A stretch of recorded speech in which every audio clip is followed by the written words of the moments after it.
De actualidad.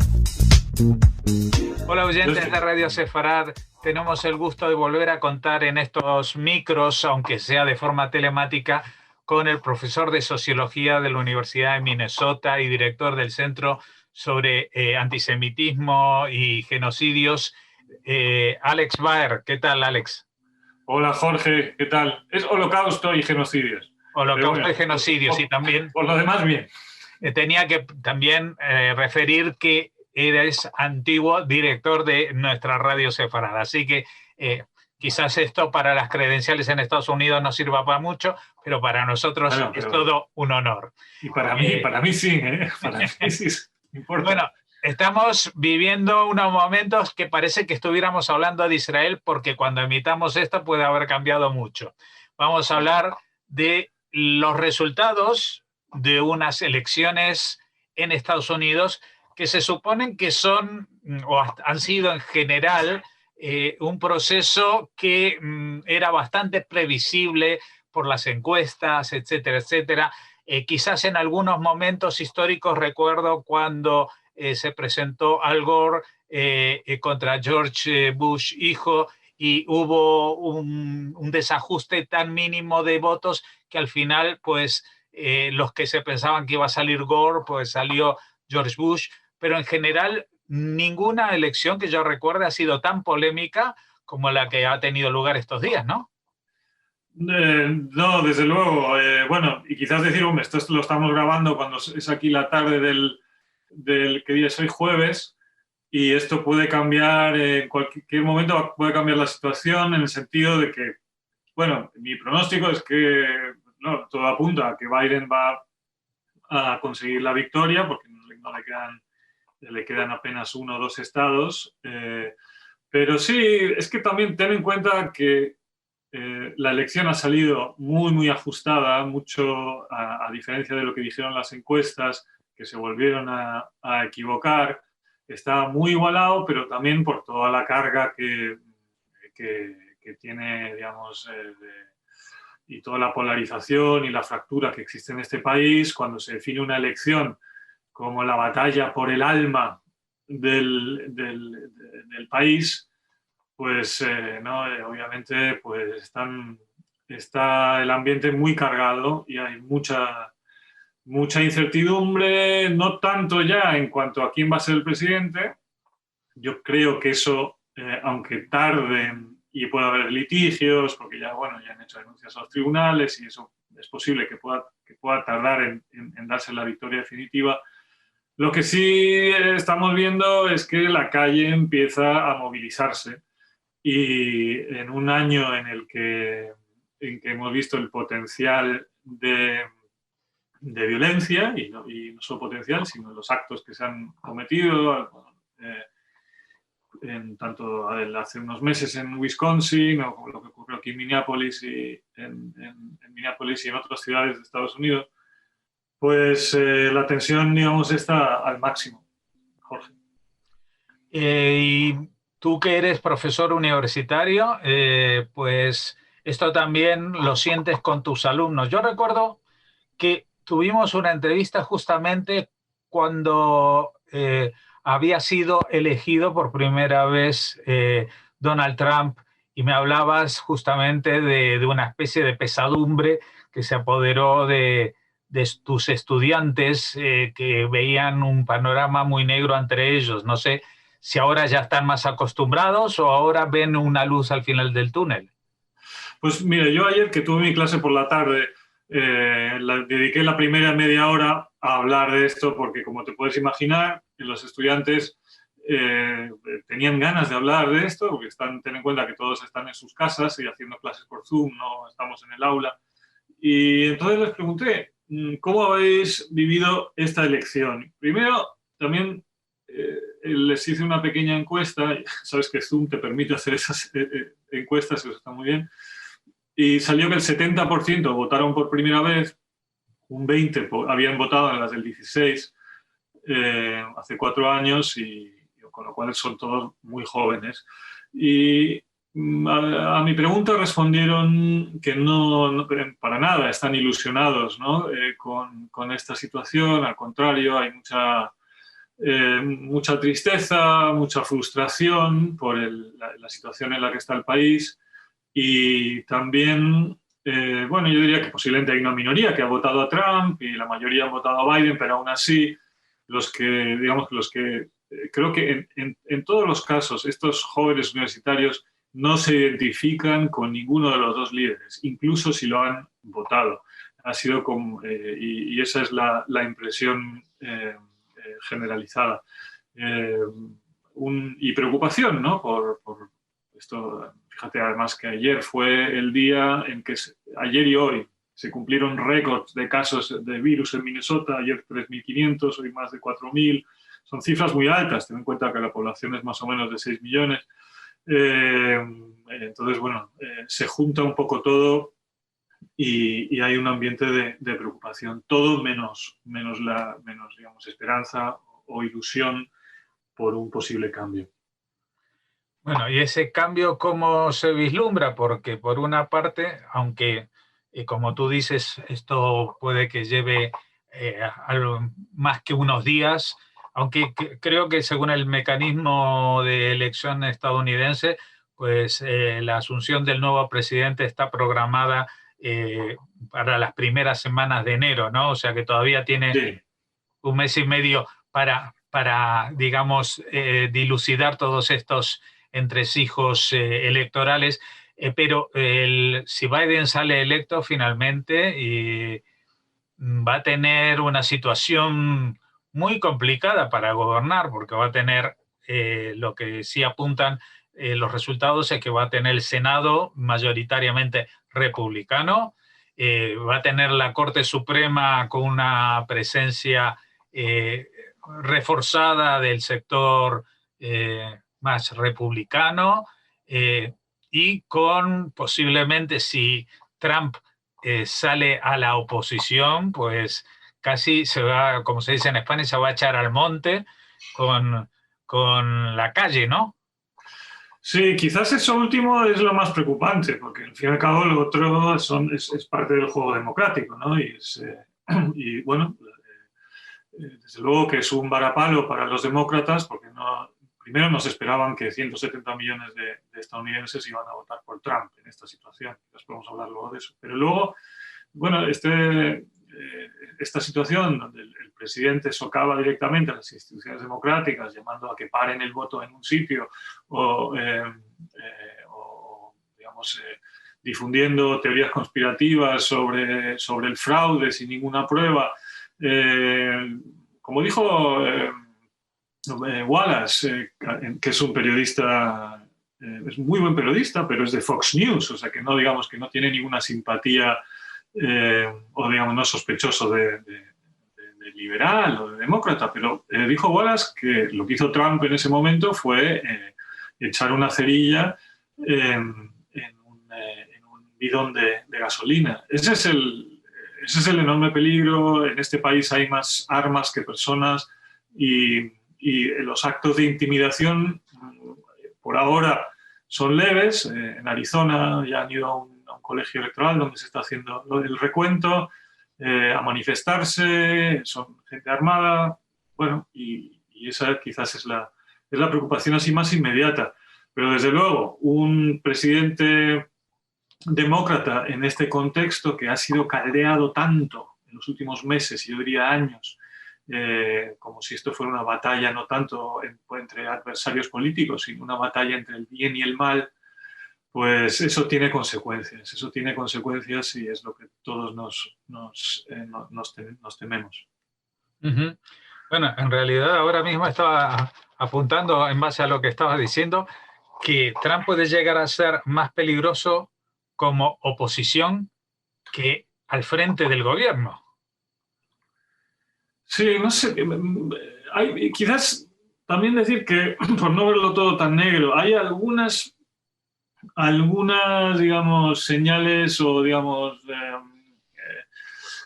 hay algunos motivos para estar algo más esperanzados, en el sentido de que hay varios republicanos que inmediatamente salieron para decir que no hay pruebas por la cuestión del fraude, o que no se debería declarar victoria cuando todavía no se ha terminado el recuento. Son cosas muy obvias, ¿no?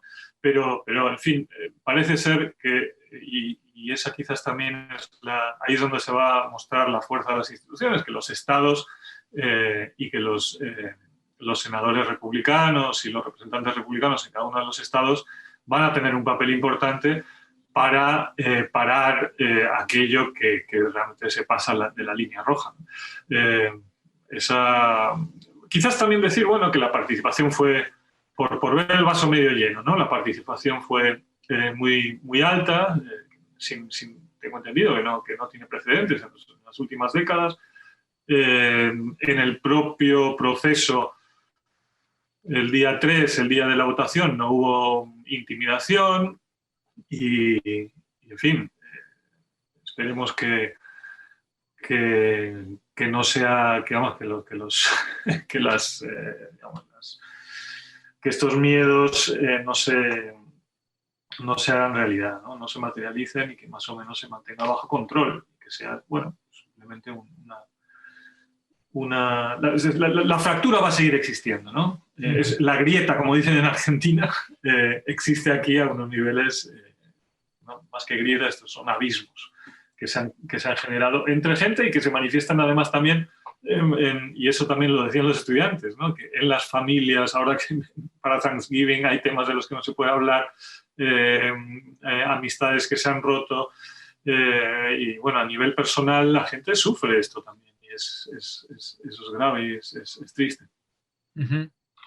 Bueno, hay algo que realmente me gustaría saber, es en qué se puede llegar a diferenciar el gobierno demócrata de Biden y Kamala Harris de lo que ha hecho Trump, porque cuando subió Trump con sus promesas maximalistas y explosivas, parecía que iba a acabar con los Estados Unidos, y evidentemente hizo cosas muy radicales, pero no transformó al país. Lo que sí transformó fue el clima que tú describías y la retórica, ¿no? de la política. Pero ¿tú crees que aparte de tranquilizar el lenguaje y quizás también la calle, la llegada del Partido Demócrata al gobierno va a suponer un cambio importante, por ejemplo, en la gestión del coronavirus o en la gestión económica? Bueno, mira, estos son varios temas y son temas muy amplios. Yo lo que diría ahí es, Biden, digamos, tiene un papel y creo que en cierta medida lo va, entre los moderados republicanos es mucho más querido Biden, y también entre los demócratas, que alguien que tiene una agenda, digamos, mucho más definida en lo económico, como puede ser Bernie Sanders. Entonces, yo creo que desde el punto de vista de la conciliación y de unir al país, Biden, digamos, que es como figura, ¿no? Casi una cuestión más simbólica que otra cosa, no tanto de las políticas. Bueno, Biden es el indicado para eso. Es una figura, digamos, que no genera mucho entusiasmo, pero no genera el rechazo que obviamente que genera Trump por ese lado, pero también el rechazo incluso dentro de las filas demócratas de otros líderes del partido, ¿no? Entre ellos Bernie Sanders o Ocasio Cortez y algunas otras figuras que se han significado mucho en los últimos años, y también que los republicanos han hecho ese intento muy claro de identificar a los demócratas con esas voces más así más estridentes, ¿no? Uh-huh. Con respecto a la economía, la verdad, bueno, se podría decir muchas cosas. Yo creo que algunas cosas van a cambiar. La desregulación que propuso Trump en muchos ámbitos, entre ellos las cuestiones medioambientales, van a volver. eso tiene un efecto sobre la economía necesariamente, pero en fin, yo creo que eso es un tema que casi requiere un programa aparte. Si quieres hablamos un poco de temas judíos, Jorge, ¿no? Sí, estaba por llegar a ello, porque bueno, justamente con el tema de las cosas que pueden ser para el interés de los norteamericanos algo secundario, pues en Oriente Medio esta circunstancia puede ser trascendental. Es decir, con Trump se inició todo un cambio en la política de Medio Oriente que tenía Estados Unidos. Ya Obama se había alejado de ese tema, había dejado el patio para los chicos que juegan a su manera, y eso también trajo problemas. Pero Trump, a pesar de no inmiscuirse militarmente, sí que se decantó, obviamente, por una parte de esta guerra civil musulmana no declarada entre chiitas y suníes. Recuerdo que el primer viaje que hizo fue a Arabia Saudí a vender armas. Sí, que participó en la danza del sable. Sí. Bueno, y después pues nos sorprendió, no tanto con el acuerdo, el tan cacareado acuerdo del siglo, que yo creo que fue más que nada un momento de espectáculo para demostrar de que no se puede ir por esa vía y atraer a los otros países árabes a esa confluencia que hoy en día tienen con Israel. ¿Cómo ven los judíos de Estados Unidos esa situación? Porque en Israel está claro que incluso los enemigos políticos de Netanyahu estaban bastante contentos con los resultados de Trump. Sí, mira, sobre eso, Jorge, quizás empezar un poco cuál es el voto judío, las estimaciones que hay, porque son datos algo que realmente son aproximados, ¿no? Está basado en encuestas a pie de urna, y hay dos encuestas, una de J Street, ¿no? De esta organización judía más bien demócrata, y luego hay una de la Associated Press. Y según J Street, el 77% de los judíos americanos votaron por Biden, y frente a un 21%, que sería el porcentaje más alto que votó demócrata desde la época de Clinton. Demócrata no, republicano, el más alto es republicano ahora. No, 77 por ¿sí? Biden. Por Biden. Y 21 por Trump. ¿Y es más de lo que votaban antes por demócratas? En el 2016 aproximadamente era un 70, sí, en torno al 70-30, pero hay otros analistas que dicen que en realidad esa división 70-30 más o menos ha sido la tendencia por décadas con respecto a qué partido han votado los judíos americanos, mayoritariamente demócrata. Y con lo cual hay que tomarlo con pinzas. Pero bueno, yo creo que no hay un cambio realmente muy significativo. Igual ha aumentado algo, quizás es un 5 o un 7%, como dice esta encuesta, precisamente porque Trump ha sido una figura pues, tan controvertida. Pero por darte un poco una imagen de las razones por las que los judíos americanos votan en un sentido u otro, pues yo te diría que los judíos demócratas incluyen mucho más que Israel en esa lista de razones. Bueno, tú hablabas de la situación en Oriente Próximo, y es cierto que los judíos republicanos, incluso aquellos que representan directamente al partido. Por ejemplo, aquí en Minnesota está Mark Miller, que escribió un artículo al respecto, que dijo, Mark Miller es el presidente de la sección del Partido Republicano en Minnesota. Y entonces, bueno, empieza hablando de la economía, que ciertamente con Trump, los años de Trump en cuanto al desempleo y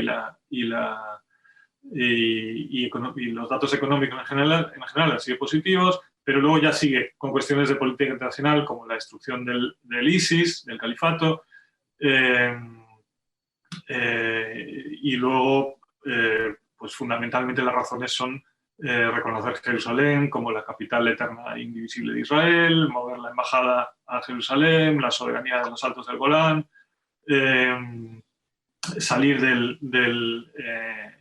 acuerdo nuclear con Irán, la ejecución de Soleimani, ¿no? en Irán. O sea, son todo razones que una larga lista que tienen que ver con la política en Oriente Medio. En el caso de la gran mayoría de judíos americanos que votan demócrata, pues digamos es una visión mucho más global como ciudadanos americanos, y lo que han subrayado estos, pues es algunas cosas en las que coincide en general la campaña de Biden, por ejemplo, la gestión del virus, luego el problema del antisemitismo, que ha subido según todos los datos que manejan, por ejemplo, organizaciones como la Liga Antidifamación, las declaraciones tan problemáticas, ¿no?, que ha hecho Trump, que supongo que también las habéis cubierto en Radio Sefarad, cuando habló sobre los grupos de extrema derecha y neonazis, como que también había gente muy very fine people, no sé cómo se traduce eso al castellano. Gente muy maja. Gente muy maja, gente muy noble. Entonces, hombre, ese tipo de cosas, pues evidentemente han resonado muy fuerte en el ámbito judío, ¿no? Es decir, ¿cómo puede ser? O incluso si piensas lo que pasó hace unos días, que hubo pintadas pro-Trump en un cementerio judío en Ohio, justo el día que Trump iba a dar un meeting allí, ¿no? El último meeting de campaña lo dio en Ohio, y horas antes habían destruido tumbas y las habían vandalizado con pintadas pro-Trump. Es decir, el hecho de que dentro de la campaña de Trump tienes a esta gente que son extremistas, ¿no? Eso pues bueno, eso es un factor evidentemente importante. Pero, y perdón que me extienda en esto, pero quizás la filosofía más general del votante demócrata judío es que digamos, los valores o los ideales que representa el partido con respecto al papel de la mujer, la inclusión de minorías, de diferentes culturas, todo eso, digamos, son valores americanos que ellos representan y que Trump ha mancillado en gran medida, ¿no? No solamente por lo que ha dicho, por ejemplo, aquí no solamente es el lenguaje, son también las acciones, y durante esta administración se han reducido de forma drástica, ¿no?, las concesiones de asilo y refugio, y no solamente eso, las visas de trabajo, ¿no?, como la que me trajo a mí a este país, que es programa, hace que el votante judío diga, bueno, pues es que Trump no representa mis ideales como ciudadano de este país y como judío. Bueno, esto es lo que hay y lo que sabemos hasta ahora. No sé si para cerrar esto, ¿quieres comentarnos alguna cosa más? Pues la verdad que, no sé, bueno, quizás simplemente decir que aunque el resultado parece ser positivo, el país no cambia. O sea, no es que de repente las cosas se invierten porque haya un presidente demócrata. El país sigue muy dividido, incluso más dividido de lo que se pensaba antes de las elecciones. Uno tiende a pensar que unas elecciones, solamente porque hay un cambio en la jefatura del Estado, en este caso, supone un cambio a nivel sociológico, pero ese cambio no se va a producir de un día para otro, y de lo que preocupa a los americanos y a los que vivimos en este país y que no somos ciudadanos es cómo va a sanar, ¿no? Se habla mucho de healing, cómo va a sanar el país en los próximos meses y años de esta fractura tan grande? Bueno, una fractura que, como tú dices, va a quedar, va a perdurar después de este posible, tal como lo señalamos al principio, cambio de régimen al frente del Estado de los Estados Unidos. Te agradecemos, Alex Baer, porque sabemos que estás muy ocupado y tenemos que grabar esto en un horario fuera del normal de la radio, y también a ti te hemos forzado a adaptarte a esta diferencia horaria. Muchas gracias por habernos atendido y esperamos que en una próxima comunicación podamos tener un poco más claro de cuál es este nuevo panorama que se abre. Muy bien, Jorge, muchísimas gracias y muchos saludos a todos los oyentes de Radio Sefarat y al equipo.